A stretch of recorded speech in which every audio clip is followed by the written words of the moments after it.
Hi everyone, welcome to the 2016 Beertoberfest second annual series. Last year was all about Erdinger, this year all about German beers I picked up on my travels.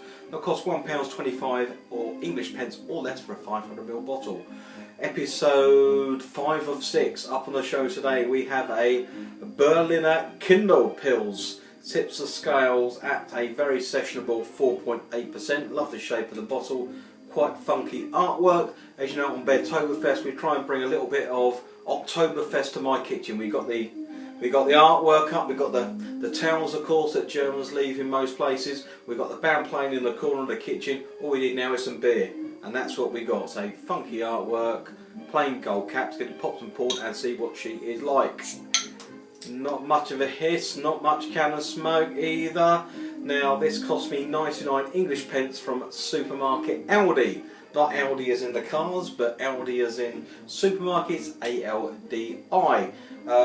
We have a liberated glass. This came from Germany as well. It's a Warsteiner one. So see what she's like in the glass. Here we go. It's pouring quite a nice textbook pale straw colour, to be honest, and let's go down the middle a bit to maybe force a wee bit of head. Not as, that's quite nice carbonation on that, lovely colour. Better just pop this down before I drop it. Just actually little tidbit of useless information. In Germany, you see a lot of guys walking around. Well, a lot of people drinking like public squares where they have like a beer kiosk or a news agents type thing. Little off license where people go in and buy a couple of bottles. On the till stand where you pay, they have a bottle opener so you can crack your bottle before you walk out, and you sort of sit around. Quite a sociable thing. People just sort of sit around drinking beer in public areas. But you see people walking around.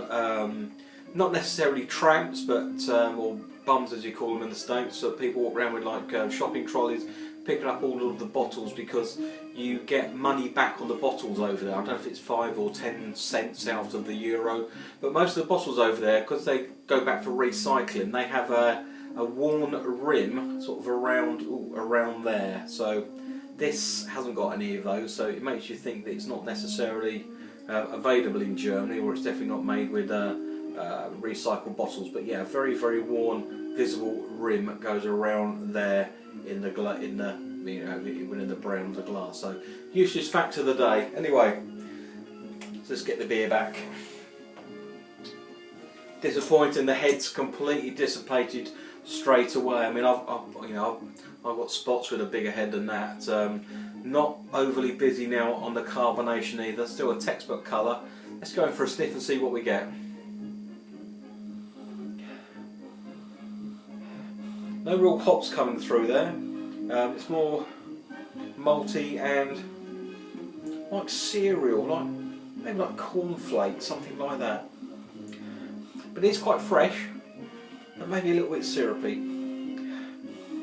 Now, the one thing that did concern me on this bottle, it says on the back, hop extract in the ingredients. So that's that doesn't sound too good, does it? But let's go for a test and see what she's like. Cheers, everyone.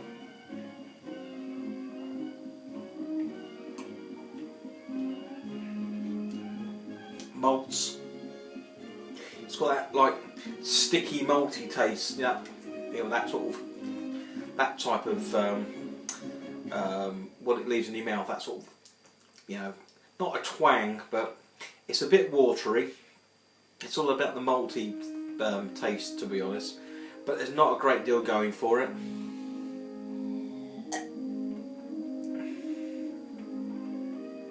If you're overcritical, you can maybe say it was a little bit sharp. However, there's something like this it's not the best Pilsner I've ever had. I'm not saying it's the worst Pilsner I've ever had. We go back to some of our macro beers that that are the biggest selling beers on the planet. Something like this is probably on par with that. It's not fantastic, but these the other macro beers turn billions every year. These guys probably don't. But if I had to give that, well, I have to give it a score out of 10. I'm going to give that I think I have to give it a 4 out of 10.